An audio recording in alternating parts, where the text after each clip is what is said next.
السلام عليكم ورحمة الله وبركاته. الحمد لله رب العالمين والصلاة والسلام على أشرف الأنبياء والمرسلين نبينا محمد وعلى آله وصحبه أجمعين ومن تبعهم بإحسان إلى يوم الدين. أما بعد، قال الله تعالى في كلامه العزيز: أعوذ بالله من الشيطان الرجيم، بسم الله الرحمن الرحيم. قد أفلح المؤمنون الذين هم في صلاتهم خاشعون. اب شیخ الاسلام محمد بن وہاب رحمہ اللہ کی جو چوتھی کتاب جس کی ہم ابتدا کر رہے ہیں، اس کتاب کا نام ہے شروط الصلاۃ، نماز کی شروط اور اس کے ارکان اور اس کے واجبات۔ ہر مسلمان کے لیے ضروری ہے کہ توحید کو سیکھنے کے بعد نماز کی معلومات اور نماز کے بارے میں علم حاصل کرے، کیونکہ نماز دین اسلام کا دوسرا رکن ہے، اور اللہ کے نبی صلی اللہ علیہ وسلم نے نماز کے تعلق سے اپنی امت کو جو ہے اہم تاکید کی ہے۔ اور اللہ کے نبی صلی اللہ علیہ وسلم کی وہ حدیث جس میں آپ صلی اللہ علیہ وسلم نے فرمایا کہ قیامت کے دن سب سے پہلے بندے کا حساب، یعنی اللہ سبحانہ وتعالیٰ کی توحید وغیرہ درست نکلی، اس کے بعد سب سے پہلے حساب جو ہے وہ نماز کا لیا جائے گا۔ اگر نماز درست نکلی تو سارے اعمال درست نکلیں گے، اور اگر نماز فاسد ہو گئی تو سارے اعمال فاسد اور خراب ہو جائیں گے۔ تو اہل علم نے کہ نماز درست نکلی تو اس کے سارے اعمال درست نکلیں گے، اس سے کیا مراد لیا ہے؟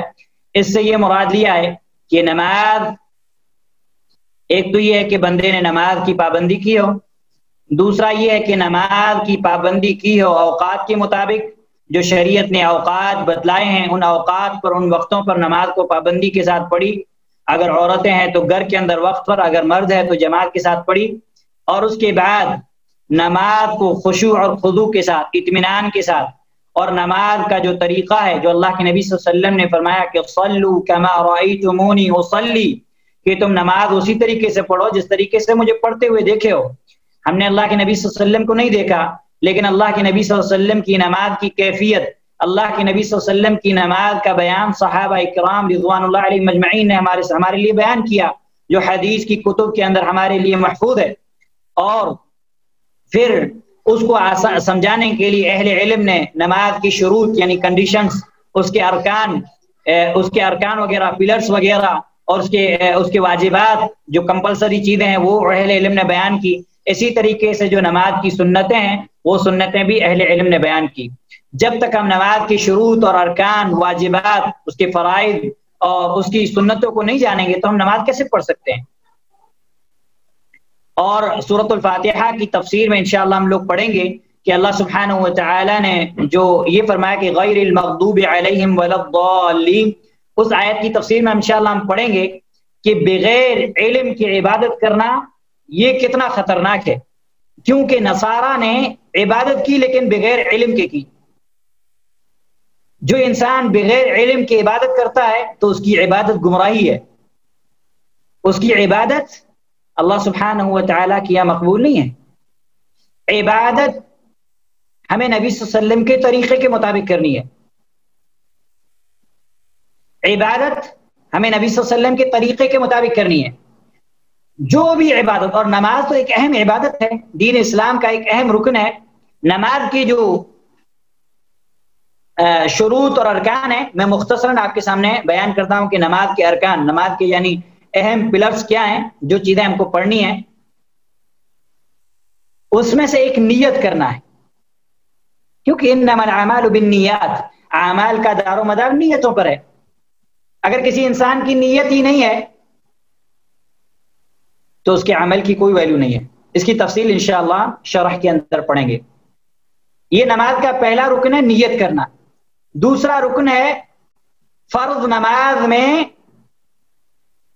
اگر ہماری طاقت ہے تو ہمارے لیے کھڑا ہونا ضروری ہے، قیام کرنا ضروری ہے۔ اگر ہم کھڑے ہو کے نماز نہیں پڑھیں گے تو ہماری نماز باطل ہو جائے گی، قبول نہیں ہوگی۔ تیسرا جو نماز کا رکن ہے وہ ہے تکبیر تحریمہ، جو نماز کی ابتدا ہے۔ اللہ کے نبی صلی اللہ علیہ وسلم کی حدیث ہے، انشاءاللہ ہم آگے پڑھیں گے اس کی تفصیل، کہ آپ صلی اللہ علیہ وسلم نے فرمایا کہ نماز کی ابتدا تکبیر تحریمہ ہے اور نماز کا اختتام سلام ہے۔ تو تکبیر تحریمہ یہ نماز کا تیسرا رکن ہے۔ اس کے بعد نماز کا چوتھا رکن ہے سورۃ الفاتحہ کی قرات، اور اس کی تفصیل ہم پڑھیں گے کہ سورۃ الفاتحہ چاہے انسان امام ہے، چاہے وہ مقتدی ہو، چاہے اکیلا نماز پڑھ رہا ہو، ہر ایک کے لیے سورۃ الفاتحہ کا پڑھنا واجب اور کمپلسری ہے صحیح قول کے مطابق۔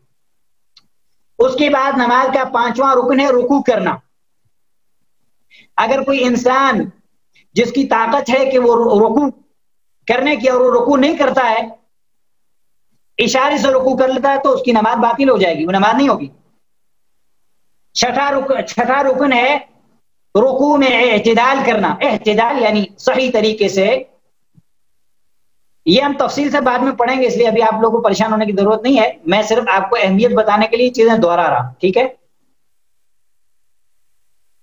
تو نماز کے اندر جو اعتدال ہے، یعنی جو سکون ہے، اطمینان ہے، یہ بہت ضروری ہے۔ اسی طریقے سے 7 اعضاء پر سجدہ کرنا، یعنی جب سجدہ کریں گے تو پیشانی، ناک، دونوں ہاتھ، دونوں گھٹنے، دونوں پیر، ان کا زمین پہ ہونا ضروری ہے۔ اگر ان میں سے کوئی بھی ایک چیز زمین پر نہیں ہے تو پھر ہمارا سجدہ نہیں ہوگا، ٹھیک ہے؟ اور نماز کا 9واں رکن ہے آخری تشہد میں بیٹھنا۔ آخری تشہد میں اگر ہم بیٹھتے نہیں ہیں، آخری تشہد میں اگر ہم بیٹھ نہیں رہے تو پھر جو ہے ہماری نماز باطل ہو جائے گی۔ اسی طریقے سے 10واں اس کا رکن یہ ہے کہ جو تشہد ہے، تشہد کے اندر جو دعائیں ہیں ان دعاؤں کا پڑھنا اور اللہ کے نبی صلی اللہ علیہ وسلم پر درود بھیجنا، اور اس کے بعد اس کا ایک اہم رکن ہے سلام پھیرنا۔ اس کا اہم رکن ہے سلام پھیرنا، اور اس کے بعد اس کا ایک اہم رکن ہے نماز کے اندر اطمینان، سکون، یہ بہت ضروری ہے۔ اسی طریقے سے نماز کے جو ارکان ہیں اس کے اندر ترتیب، یعنی جیسے اللہ سبحانہ وتعالیٰ نے اللہ کے نبی صلی اللہ علیہ وسلم نے طریقہ بتایا ہے، ترتیب بتائی ہے، اسی ترتیب کے ساتھ نماز کو پڑھنا، یہ نماز کے ارکان ہیں۔ ان کی تفاصیل ہم بعد میں پڑھیں گے، یہ صرف میں آپ کو اہمیت بتانے کے لیے بتا رہا ہوں۔ اب اگر کوئی انسان، جو یہ رکن ہم نے بیان کیے، کوئی انسان جان بوجھ کر ان کو چھوڑ دے تو اس کی نماز باطل ہو جائے گی، اور اس پر ضروری ہے کہ وہ اس کو لوٹائے۔ اور اگر کوئی انسان بھول کے ان رکن کو چھوڑ دیتا ہے، یعنی بھول جاتا ہے، جان بوجھ کے نہیں چھوڑتا لیکن بھول سے وہ سجدہ بھول گیا، یا رکوع بھول گیا، یا سورہ فاتحہ بھول گیا، تو اس کی 2 صورتیں علماء نے بیان کی ہیں۔ اس کی پہلی صورت یہ ہے کہ وہ کوئی رکن چھوڑ دے، یعنی سجدہ کرنا بھول گیا، یا سورۃ الفاتحہ کی قرات کرنا بھول گیا، یا رکوع کرنا بھول گیا، اور اسے یاد ہی نہ آئے، یہاں تک کہ وہ دوسری رکعت میں دوبارہ اس رکن تک پہنچ جائے۔ جیسے مثال کے طور پر ایک آدمی نماز پڑھ رہا تھا، اس نے پہلی رکعت کے اندر رکوع کیا ہی نہیں، ڈائریکٹ سجدے میں چلا گیا، اور اس کو یاد ہی نہیں آیا۔ اس کو یاد تب آیا جب وہ دوسری رکعت میں رکوع پر پہنچا، اس رکن پر واپس پہنچا جو وہ پہلی رکعت میں بھول گیا تھا۔ تو یہاں پر جو پہلی رکعت اس نے پڑھی بغیر رکوع کے، اس رکعت کو شمار نہیں کرے گا، اس کو نہیں گنے گا۔ جو یہ دوسری رکعت ہے اس کو اپنی پہلی رکعت سمجھے گا، اور جو یہ والی ابھی رکعت ہے، یہ والی جو ابھی رکعت ہے، یہ رکعت پہلی رکعت ہو جائے گی۔ یہ رکعت اس کی جو ہے، جو پہلی والی رکعت ہے جس میں رکن بھول گیا تھا، وہ اس کے قائم مقام ہو جائے گی۔ ایک اس کی یہ ہے، اس کی مثال، ایک آدمی ہے، اس کو دوسری رکعت میں یاد آیا کہ اس نے رکوع کیا ہی نہیں تھا، تو اب وہ دوسری رکعت میں جب رکوع پہ پہنچا تب اس کو یاد آئے، اب وہ کیا کرے گا؟ اب وہ پہلی رکعت کو شمار نہیں کرے گا، گنے گا نہیں، کیونکہ پہلی رکعت ہوئی نہیں، رکن چھوٹ گیا۔ جو دوسری رکعت ہے اس کو اپنی پہلی رکعت سمجھے گا، ٹھیک ہے؟ اور اس کی جو پہلی رکعت ہے وہ لغو ہو جائے گی، باطل ہو جائے گی۔ دوسری صورت یہ ہے کہ کوئی آدمی کسی رکن کو چھوڑ دے،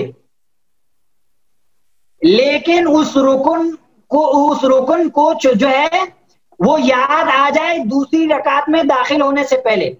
یعنی مثال کے طور پہ ایک آدمی تھا، اس کا رکوع چھوٹ گیا، ٹھیک ہے؟ تو ایک رکعت کے اندر قیام ہے، سورۃ الفاتحہ ہے، رکوع ہے، ٹھیک ہے؟ اس کے بعد سجدے ہیں۔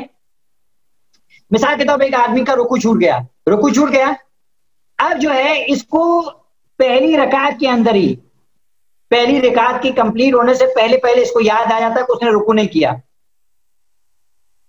تو اب اس کے لیے ضروری ہے کہ وہ رکوع کمپلیٹ کرے اور اس کے بعد پھر آگے جو ہے نماز جو ہے کنٹینیو کرے۔ اس کی ایک مثال، جیسے مثال کے طور پر ایک آدمی جو ہے رکوع کرنا بھول گیا، ٹھیک ہے، اور قرات کرنے کے فوراً بعد وہ سجدے میں چلا گیا ڈائریکٹ، اور پھر جب وہ سجدے میں گیا تب اس کو یاد آیا کہ اس نے رکوع تو کیا ہی نہیں۔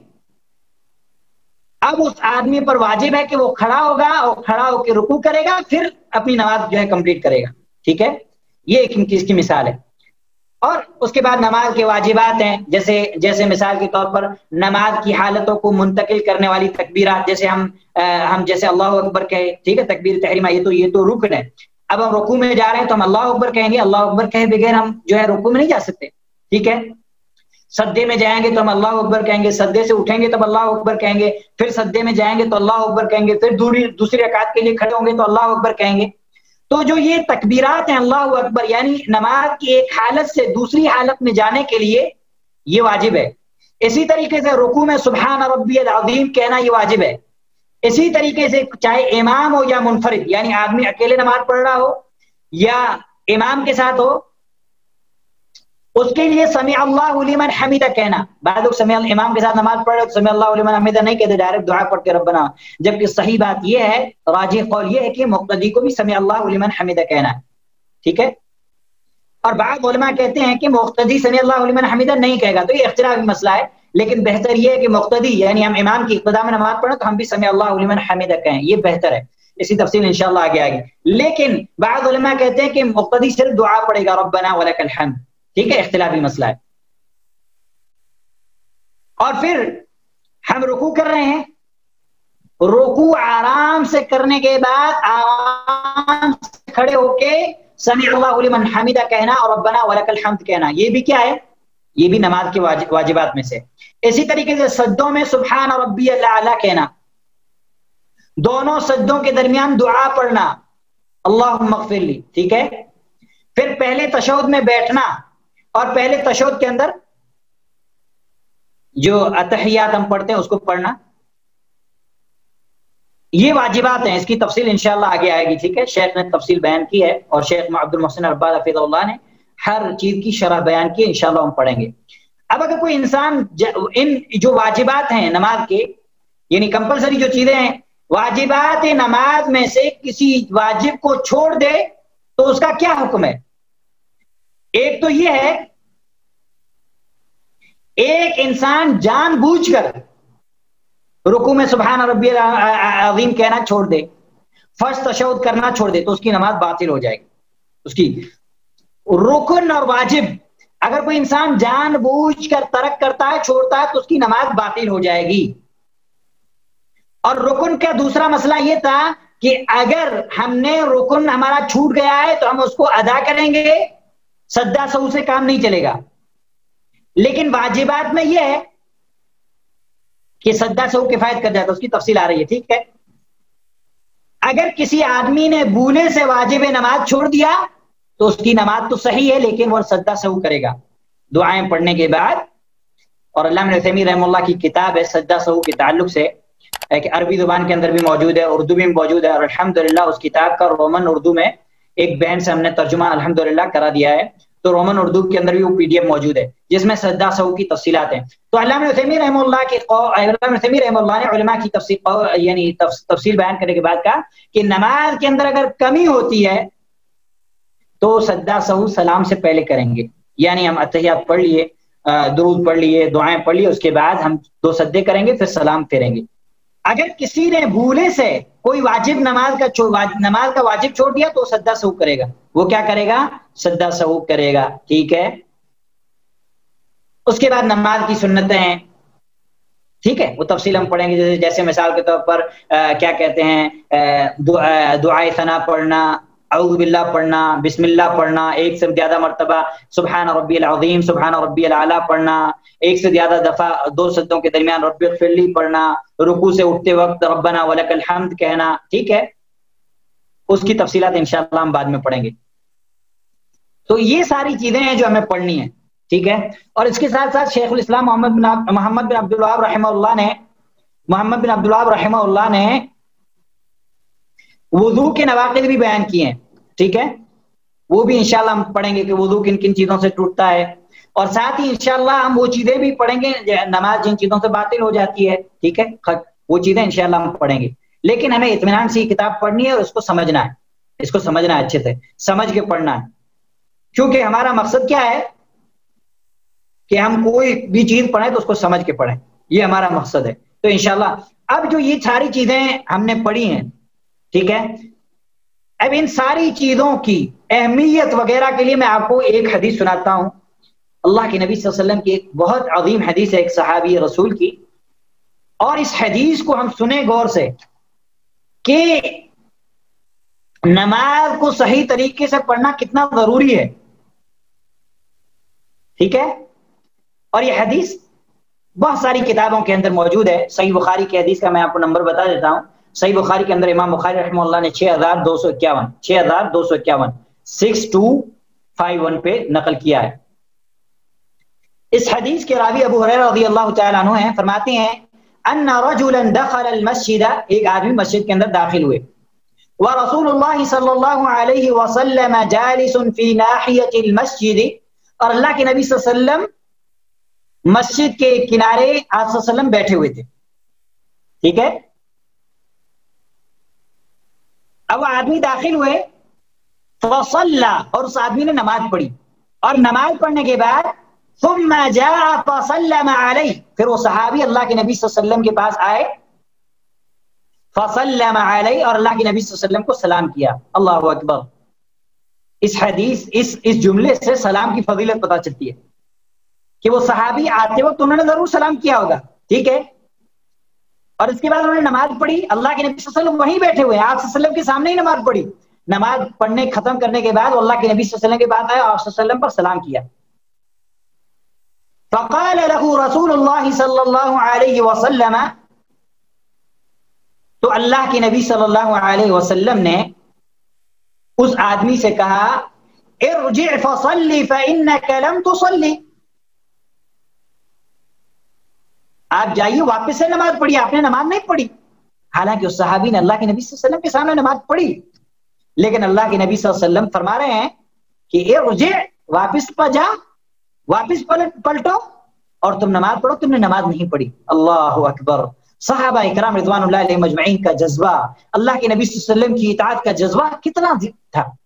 وہ صحابی جاتے ہیں, حضرت ابو ہریرہ رضی اللہ تعالیٰ عنہ کہتے ہیں فرجع فصلی, وہ صحابی واپس گئے, اس نے پھر نماز پڑھی. اللہ اکبر, اللہ اکبر. ثم جاء فسلم, اور نماز پڑھنے کے بعد پھر اللہ کے نبی صلی اللہ علیہ وسلم کے پاس آئے, پھر آپ صلی اللہ علیہ وسلم کو سلام کیا. اللہ کے نبی صلی اللہ علیہ وسلم نے ان کے سلام کا جواب دیا. ٹھیک ہے, اور پھر آپ صلی اللہ علیہ وسلم نے کہا کہ فرجع فصلی فإنک لم تصلی, تم واپس جاؤ, پھر سے نماز پڑھو, تم نے نماز نہیں پڑھی. اور راوی کہتے ہیں کہ اللہ کے نبی صلی اللہ علیہ وسلم کے سامنے یہ 2 مرتبہ تو ہوا, دوسری مرتبہ کے بعد یا اس کے بعد یعنی تیسری مرتبہ, یعنی 2 بار تو اس نے نماز پڑھی. صحابی کہتے ہیں کہ ان صاحب نے دوسری مرتبہ یا اس کے بعد یعنی تیسری مرتبہ عرض کیا, اللہ اکبر, اس نے عرض کیا علمنی یا رسول اللہ, اے اللہ کے نبی صلی اللہ علیہ وسلم مجھے سکھا دیجیے میں کیسے نماز پڑھوں. آج اگر ہمیں پوری نماز تو دور کی بات ہے, آج اگر ہمیں کوئی یہ کہہ دے, کوئی یہ جرات کر لے, ہماری شان میں کوئی اتنی گستاخی کر لے, ہمیں کہے کہ تم نے یہ نماز کی فلاں فلاں چیز صحیح نہیں کی, تو ہم اس سے لڑنے لگیں گے.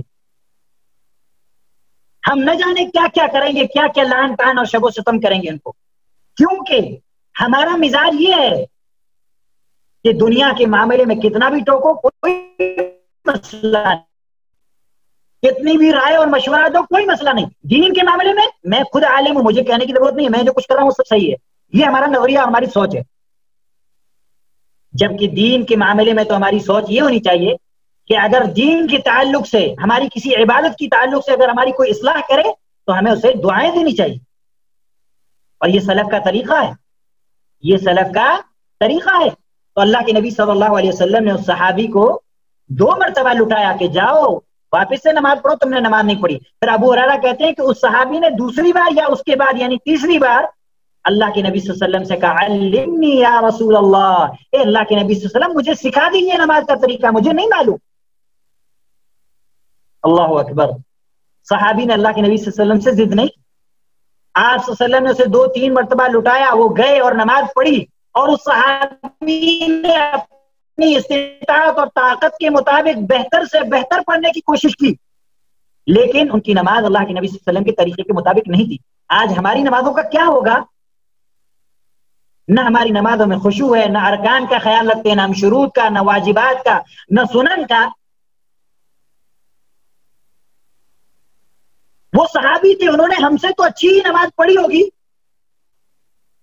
لیکن اللہ کے نبی صلی اللہ علیہ وسلم کوشش کی ہوگی، انہوں نے ہر اعتبار سے یہ کوشش کی ہوگی کوئی نماز کو اچھے سے اچھے طریقے سے پڑھے، لیکن اللہ کے نبی صلی اللہ علیہ وسلم نے واپس لٹایا۔ وہ صحابی اللہ کے نبی صلی اللہ علیہ وسلم اور صحابہ کا مزاج، اور اللہ سبحانہ و تعالیٰ نے یوں ہی انہیں رضی اللہ عنہ رضوا عنہ نہیں کہا، اور اللہ سبحانہ و تعالیٰ نے یوں ہی انہیں اللہ اپنے نبی کی صحبت کے لیے نہیں چنا۔ صحابہ اکرام اس روئے زمین کی انبیاء کے بعد سب سے مقدس جماعت تھی۔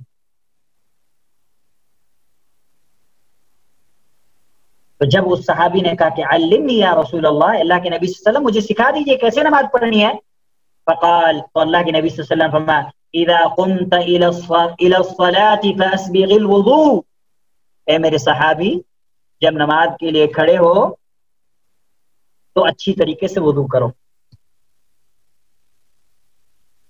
یہاں پہ ایک اہم چیز، اللہ کے نبی صلی اللہ علیہ وسلم مربی تھے، آپ صلی اللہ علیہ وسلم کیا تھے؟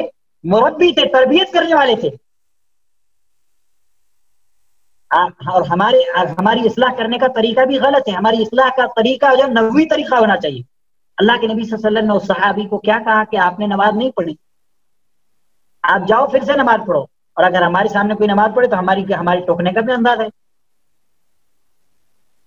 ہمارے ٹوکنے کا انداز بھی غلط ہے، ہم اس کو پتہ نہیں کیا کیا کہیں گے کہ وہ بیچارہ نماز پڑھنا ہی بند کر دے۔ لیکن اللہ کے نبی صلی اللہ علیہ وسلم مربی تھے، آپ صلی اللہ علیہ وسلم نے اس صحابی کی تربیت کی اور اس کو لٹایا۔ پھر آپ صلی اللہ علیہ وسلم جب اس صحابی نے کہا اللہ کے نبی صلی اللہ علیہ وسلم مجھے سکھا دو کہ مجھے نہیں معلوم، تو آپ صلی اللہ علیہ وسلم فرمایا کہ اذا قمت الى الصلاة فاسبغ الوضوء، کہ جب تم نماز کے لیے کھڑے ہو تو اچھی طریقے سے وضو کرو۔ آج ہم میں سے اکثر لوگوں کا وضو ہی درست نہیں ہے، وضو کے فرائض ہمیں نہیں معلوم، وضو کے سنن ہمیں نہیں معلوم، وضو کس طریقے سے ہمیں کرنا چاہیے ہمیں نہیں معلوم، اور اگر ہمیں کوئی ہمیں یہ بتا دے کہ ہمارے وضو کے اندر یہ غلطی ہے، اللہ اکبر، ہم تو اس پہ ناراض ہو جائیں گے، ہم اس پہ لعن طعن کریں گے۔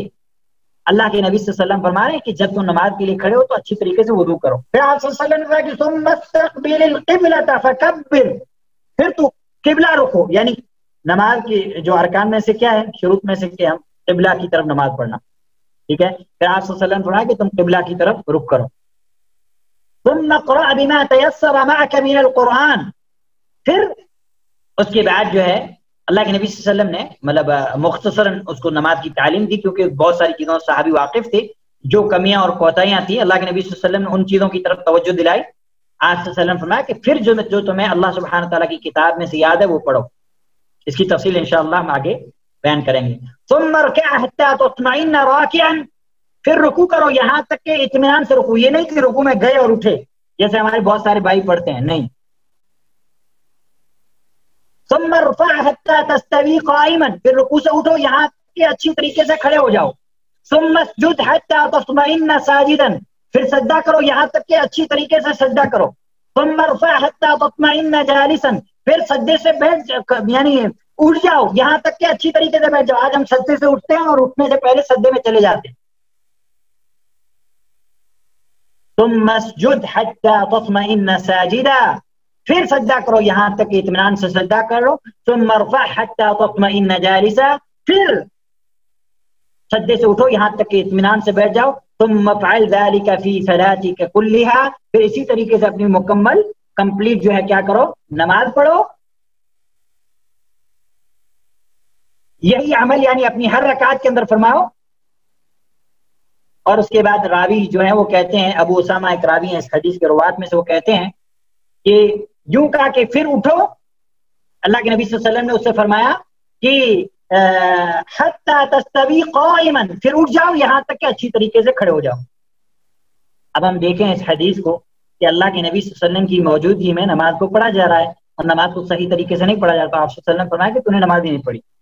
تو صحابی نے 2-3 مرتبہ اللہ کے نبی صلی اللہ علیہ وسلم کے سامنے نماز کو دہرایا، اس کے باوجود اللہ کے نبی صلی اللہ علیہ وسلم نے جو ہے اسے کہا کہ نماز نہیں۔ پھر صحابی نے اللہ کے نبی صلی اللہ علیہ وسلم سے کہا کہ مجھے سکھا دی، تو اللہ کے نبی صلی اللہ علیہ وسلم نے سکھایا۔